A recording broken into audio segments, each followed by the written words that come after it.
Waktu itu menjelang Isya ada tukang bakso, ya kan? Nah si tukang bakso ini ada tapi di area belakang, Wak. Akhirnya waktu ketangkap sama si satpam ini diomelin kan, Pak ngapain kok bisa masuk ke sini? Ya ke pos dulu katanya. Nggak boleh loh Pak masuk ke sini. Nah waktu ditegur ini tukang bakso tuh bingung.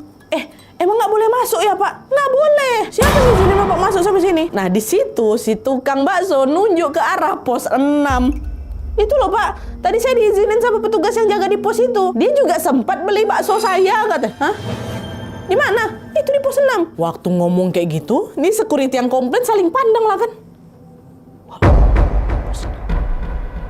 Soalnya Wak, kebetulan malam itu nggak ada satupun petugas yang lagi berjaga di pos 6 waktu kejadian itu ya. Nggak ada. Dan petugas yang jaga depan juga nggak ada ngelihat si tukang bakso ini lewat ngasih izin, apalagi sampai beli bakso. Nggak ada, petugas depan nggak ada. Waktu itu security ini masih nggak percaya. Dipikir si bapak ini bohong ya kan.